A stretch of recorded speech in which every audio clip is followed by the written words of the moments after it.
when the patients have completed their consent forms, their contact details forms, and the questionnaires, a researcher attestation form will be generated on the database for both PPE and PPS, as you can see here. So this is for the person taking consent. They'll receive these two forms through their email. So this is what they will see. So this form is for the person consenting and is verifying the consent of the couple. Both attestation forms, so PPE and PPS, will have the certification box just before submitting the form that site staff need to tick to verify the data that has been put on the form. Same with the patients and the informed consent forms. So as you can see, this is the PDF version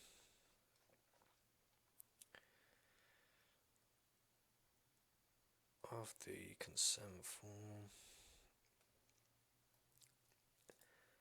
You will sign this off with your signature.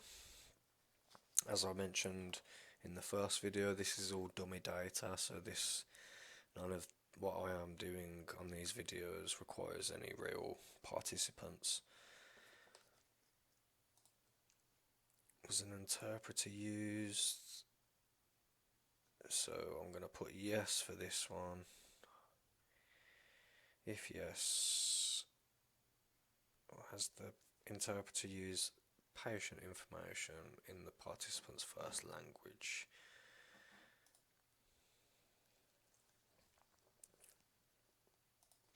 So, as stated before, this is the PDF version of your researcher attestation form. When this certification box is ticked, it will turn green.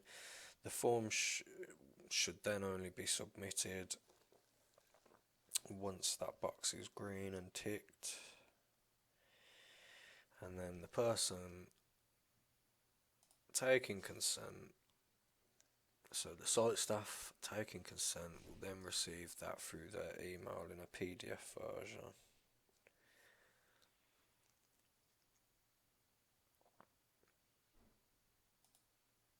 So if we refresh that page now, the PPS researcher attestation form is now complete, which will then generate the interpreter attestation form to be sent off to the interpreter. As you can see here. So the interpreter would then click on the link that has been sent to them. That is the PIS and the consent form of the PPS.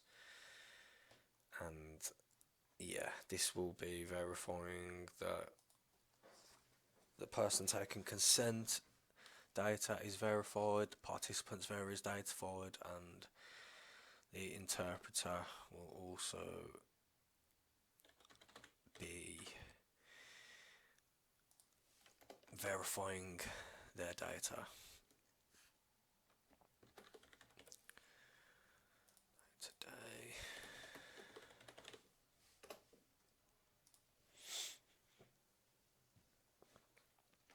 Once that's done, it's the exact same with the researcher attestation forms and the consent forms. After the researcher attestation form is completed, so this form is the exact same as the researcher attestation form, just for the interpreter. So they'll need to fill in their details, sign it off, and as with the other researcher attestation forms and consent forms, the certification box needs to be ticked and should be green like this before submitting the form, and the interpreter will then receive that PDF copy of the form to their email, or after the form has been completed, they will have an option to download the PDF themselves.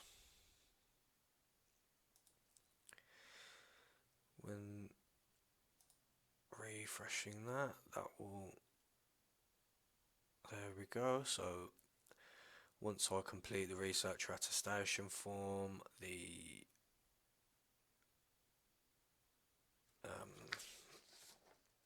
baseline form will generate. Thank you very much for listening. In the next video we will be talking through the baseline form and randomization.